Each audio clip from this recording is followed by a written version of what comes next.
amigos telespectadores da Rede Vida de televisão e do programa Páginas Difíceis da Bíblia. Bom dia e bom domingo. Bom dia, Padre Fernando. Bom dia a você que dominicalmente nos acompanha aqui através da Rede Vida, o canal da família. Tudo bem, Padre? Graças a Deus. Vamos dar início para não perdermos o tempo que é curto. Sim, passa muito rápido, não? É curto, mas é substancioso. Dá para desenvolver. Se fosse um programa de 1 hora e meia, passaria a ser cansativo, sim, ou desinteressante, não é? Muita gente me pede para alongar um pouco mais, como se eu pudesse fazer isso sob minha responsabilidade e liberdade, mas eu acredito que o tempo é bom.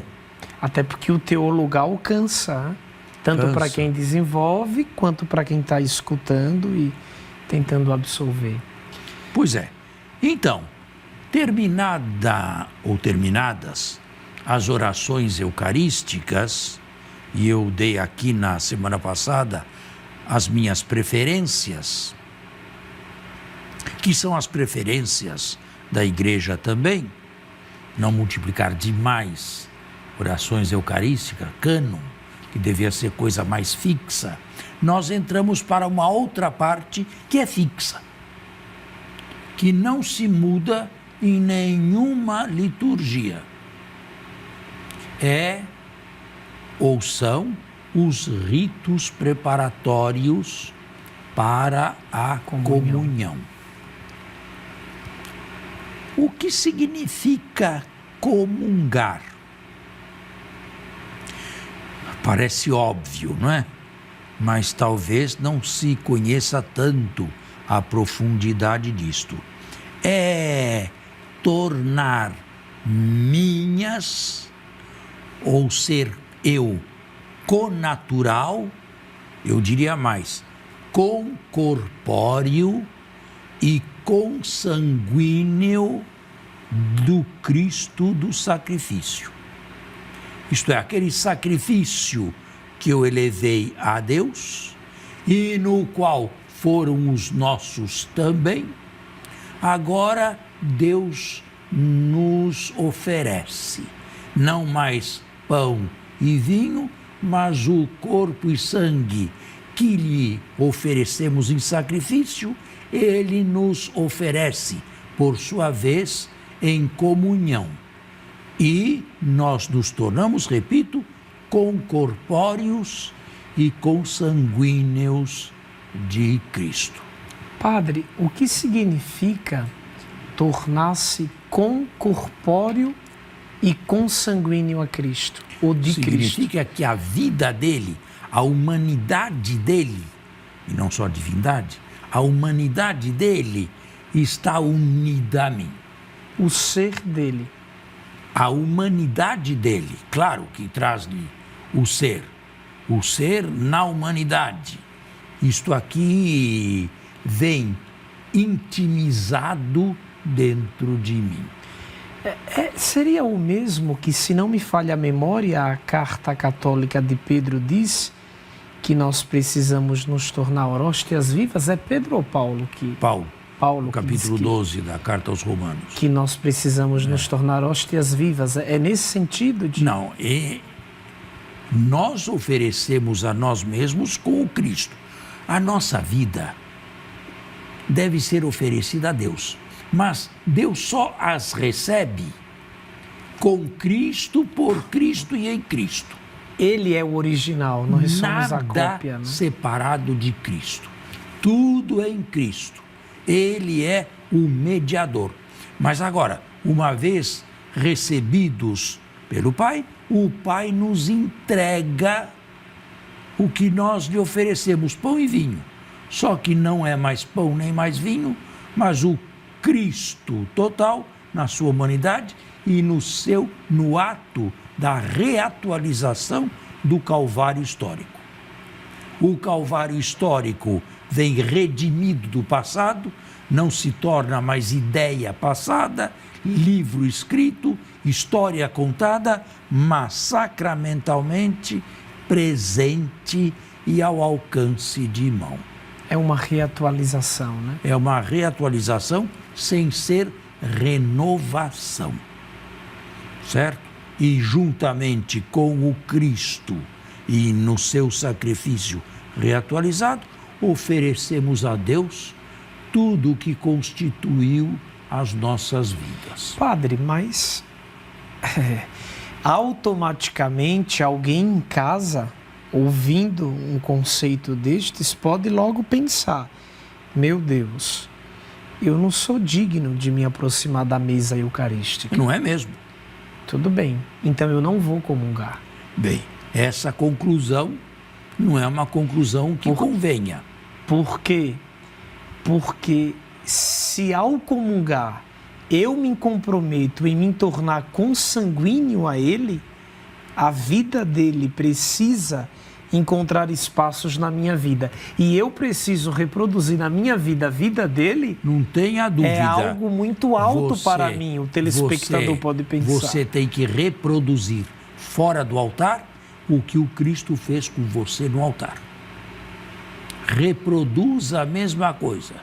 Torne-se também carne e sangue para os outros, para os irmãos, para o próximo, assim como Jesus fez com você.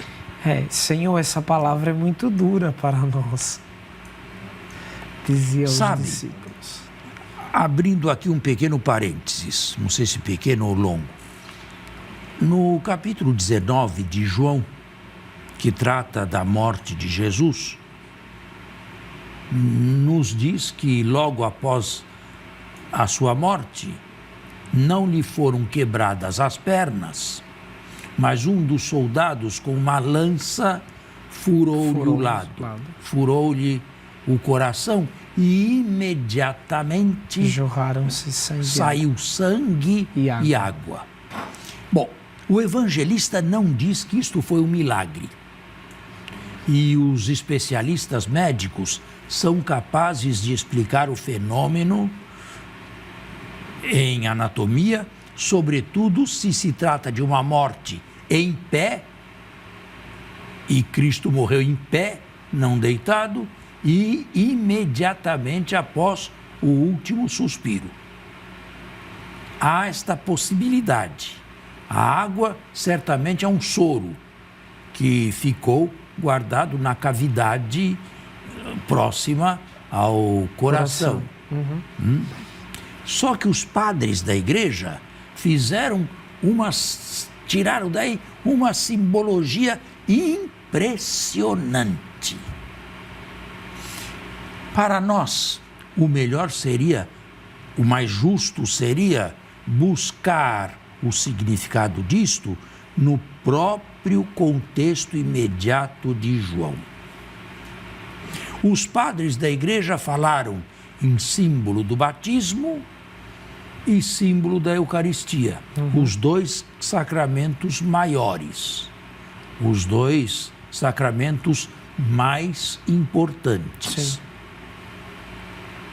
Eu diria, sendo ou querendo ser fiel à patrologia, mas sobretudo dentro do contexto imediato do evangelista João, que a água representa ou é o símbolo do batismo. No nosso batismo, um filetezinho pequeno de água escorreu aqui na nossa testa. Nem você se lembra, nem eu me lembro. Mas este filetezinho pequenininho era o início de um renascimento. Nosso Pai nos gerou na carne para este mundo que termina na morte.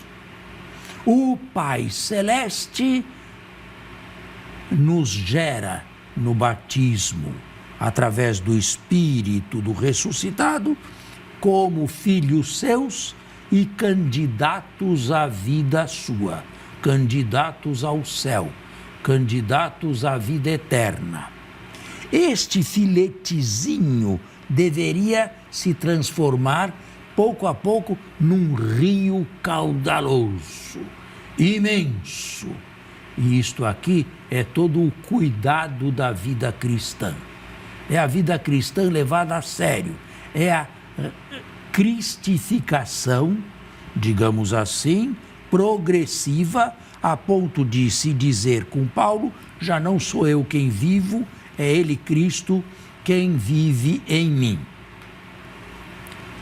Para que esta vida de Cristo se apodere sempre mais de mim e o filetezinho de água se torne um rio caudaloso, vem o sangue.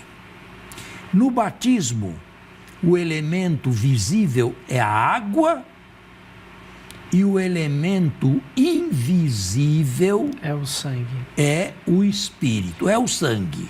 É o sangue que traz o Espírito e torna fecunda espiritualmente aquela água. Na Eucaristia, dá-se o contrário. Se eu pedir para o senhor concluir toda essa profunda teologia depois do nosso intervalo... Eu gostaria de falar só, porque senão eu me perco, só mais meio minuto. Na Eucaristia, dá-se o contrário. O sangue é o elemento visível e o Espírito é o elemento invisível que age por dentro dele e o torna um detergente poderoso para cancelar todos os nossos pecados, para a remissão dos pecados. Agora vamos fazer o nosso intervalo.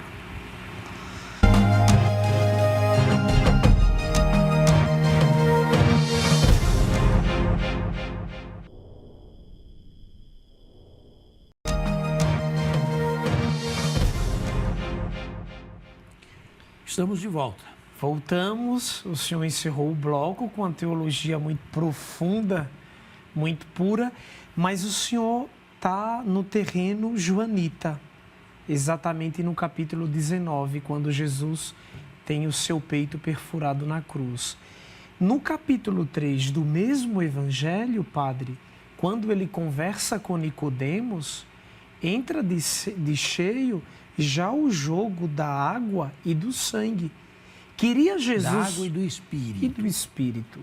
Queria Jesus já ter com Nicodemos e exercer na vida dele essa mesma pedagogia? Não. Jesus nunca batizou ninguém, ou se batizou, conforme o quarto evangelho, foi no início apenas, e nunca mandou ninguém ser batizado. Isto é um pouco complicado. Como é que o batismo aparece assim nos Atos e todos sejam batizados em nome de Jesus, se Jesus não disse nada? A teologia costuma responder a essa objeção da forma seguinte: o ressuscitado teria infundido nos discípulos a necessidade de um rito visível para se tornar amigo dele, para se tornar membro dele. Enquanto ele estava vivo, para eu me tornar amigo ou discípulo dele, bastava, por exemplo, um aperto de mão. Mas agora ele não está mais entre nós, na sua corporeidade, na sua humanidade. E então, este aperto de mão vem, de alguma forma, substituído pela água do batismo. Sim. Agora, é possível que no capítulo 3, a água e o Espírito não aludam ainda ao batismo. É possível. Água e Espírito estão sempre juntos já no Antigo Testamento, que não fala de batismo. Por exemplo, em Ezequiel. É possível que a água e Espírito sejam uma endíade. Que significa isto? Significam duas palavras com o mesmo significado. Que foi ressuscitado da literatura do profeta que lá atrás. tem raízes no Antigo Testamento, sobretudo em Ezequiel e nos Provérbios, ou, melhor ainda, nos livros sapienciais. Padre, mas eu creio e também acho que o mesmo pensa o telespectador da necessidade de voltar ainda àquela teologia que o senhor nos trouxe.